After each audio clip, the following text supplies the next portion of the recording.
Baik, bismillahirrahmanirrahim. Assalamualaikum warahmatullahi wabarakatuh.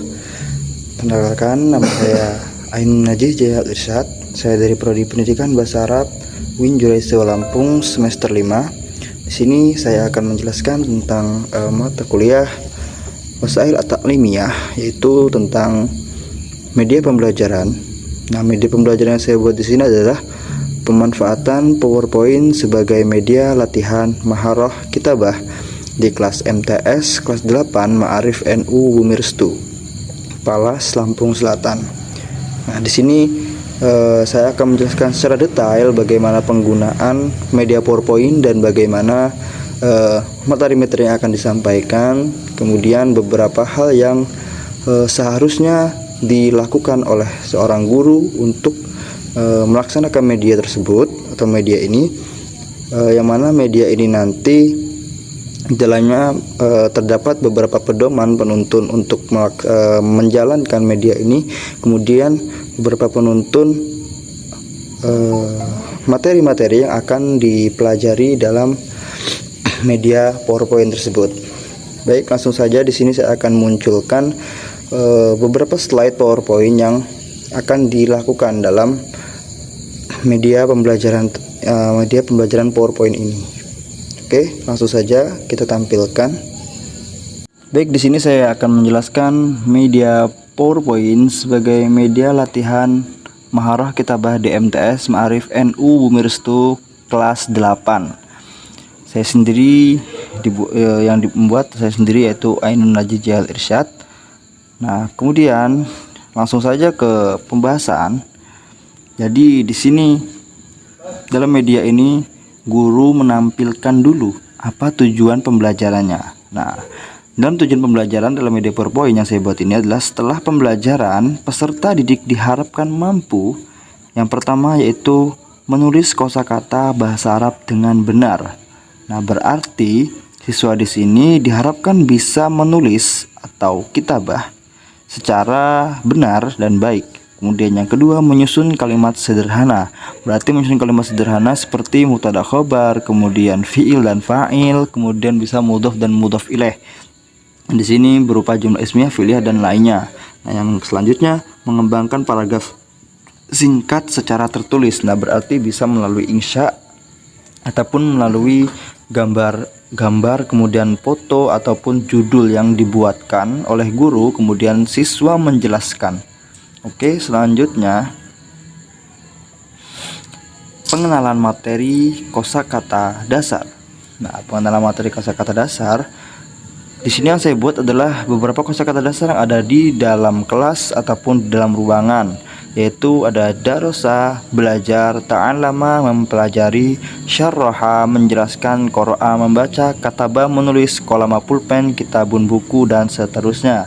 Nah, ini bebas dilaksanakan secara fleksibel untuk seorang guru membuat beberapa kosakata sesuai dengan keinginan yang akan dijalankan oleh seorang pengajar dalam misi atau message yang akan dikembangkan dalam pembelajaran tersebut. Nah, di sini saya contohkan beberapa materi kosakata yaitu dalam maharah kitabah. Nah, ini beberapa kosakata dasar dalam kelas dan ruangan. Kemudian yang selanjutnya latihan menulis kosakata dan kalimat sederhana. Kita tampilkan untuk beberapa contohnya kepada siswa, kemudian siswa melaksanakannya dengan secara tertulis. Nah, bukan berarti dengan media PowerPoint siswa harus menggunakan media PowerPoint, tidak, tetapi siswa tetap dengan cara menulis. Kita yang menjelaskan dengan media PowerPoint sebagaimana fungsinya media. Kemudian latihan menulis kosakata dan kalimat sederhana. Latihan 1, salin kosakata berikut dengan benar. Nah, ini contohnya. Contoh latihan 1, salin kosakata berikut dengan benar. Nah, contoh nih, madrosatun, ini kosakata yang benar. Qalamun, kitabun, tinggal diteruskan. Kemudian yang kedua, latihan 2, contoh kalimat sederhana. Nah, kalimat sederhana ini at-thalibu yaktubu ad-darsa yang saya buat. Nah, berarti ini sudah memenuhi jumlah ismiyah, yaitu at-thalibu sebagai mubtada, yaktubu sebagai khabar, ad-darsa sebagai maf'ul. Nah, kita nanti ini bisa diberikan kepada siswa sebagaimana kita jelaskan dulu. Kita jelaskan dulu apa itu jumlah ismiyah dan jumlah fi'liyah dan seterusnya. Kemudian barulah kita membuat soal untuk membuat kalimat sederhana kepada siswa. Nah, seterusnya latihan menyusun paragraf. Yang pertama, susunan paragraf pendek 3-4 kalimat berdasarkan tema. Nah, temanya di sini itu fleksibel. Kalau saya buat tema di sini aktivitas belajar di sekolah. Contoh yang awal, aktubut darsa fil fasli. Nah, aktubut darsa fil fasli. Kemudian ana tolibun fil madrasati. Nah, itu contohnya. Nah, kemudian latihan mendefinisikan gambar. Nah, ini bisa dikatakan dengan pelatihan insya al-hur atau biasanya siswa itu bisa mengibaratkan bahwasanya gambar tersebut secara bebas. Nah, di sini definisikan gambar di samping dengan bahasa Indonesia lalu teruskan ulang dengan bahasa Arab. Contoh mendefinisikannya, gambar di samping menunjukkan gambar buku berwarna merah. Nah, kemudian baru dibuat dengan bahasa Arab, yaitu as-suratu fil janibi tudhiru kitaban bil launil ahmar. Nah, seperti itu ya. Jadi kita bebaskan dulu mereka untuk kreatif dalam menjelaskan atau mendefinisikan gambar, dan bisa juga dengan mendefinisikan judul ataupun foto, kemudian dokumentasi umum seperti gambar halte atau gambar jalan atau gambar seseorang sedang makan, bebas. Nah, kemudian selanjutnya diskusi dan umpan balik. Nah, kita jelaskan dulu diskusi dan umpan balik itu seperti apa. Sebagai fungsi medianya ini, sebenarnya diskusi dan umpan balik ini bisa dijelaskan pada yang awal tadi, yaitu tujuan. Nah, diskusi dan umpan balik di sini peserta didik membacakan hasil tulisannya. Nah, kita perintahkan untuk peserta didik yaitu membacakan hasil tulisannya sudah dibuat, yaitu melalui yang pertama tadi kalimat menulis kalimat sederhana, kemudian latihan menyusun paragraf, dan seterusnya yaitu latihan mendefinisikan gambar. Nah, yang kedua, guru memberikan koreksi ejaan dan struktur kalimat. Berarti guru di sini meluruskan. Kemudian diskusi kesalahan umum dalam menulis bahasa Arabnya. Nah, kesimpulan dan penutup, PowerPoint ini sebenarnya efektif sebagai media latihan maharakitabah.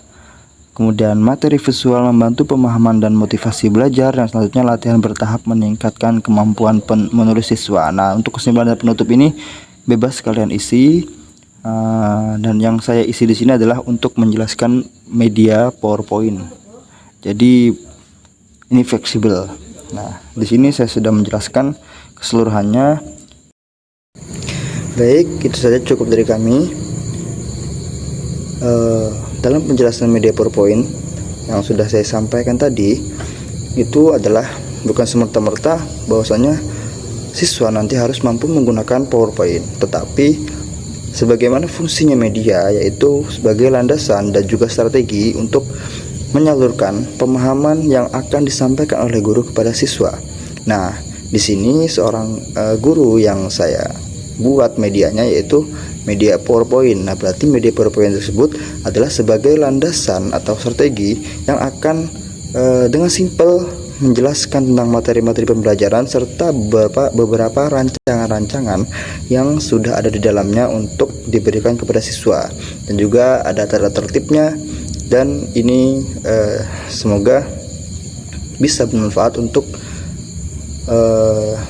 kedepannya, dan juga semoga bisa lebih diperbaiki lagi dalam media PowerPoint. Dan perlu diketahui juga bahwasanya media PowerPoint ini bisa digunakan secara fleksibel. Fleksibilitas maksudnya adalah bisa berupa teks seperti yang saya buat, dan juga bisa berupa gambar, yaitu seperti contoh yang sudah disebutkan, gambar buku semisal dalam contoh tadi, gambar buku yang mana buku ini harus dijelaskan dengan menggunakan al-insya al-hur. Al-insya al-hur itu adalah kita menjelaskan, siswa itu menjelaskan dengan cara beruntut. Kemudian di sini di media yang saya buat ini, di dalamnya ada tata tertibnya, yaitu siswa mampu menjelaskannya dengan bahasa Indonesia secara umum, kemudian dibuat menggunakan bahasa Arab. Baik, sekian dari saya akhiri. Apabila banyak kesalahan saya mohon maaf, dan kepada Allah mohon ampun. Akhiri qouli hadza wal muwaffiq ila aqwamit thoriq. Assalamualaikum warahmatullahi wabarakatuh.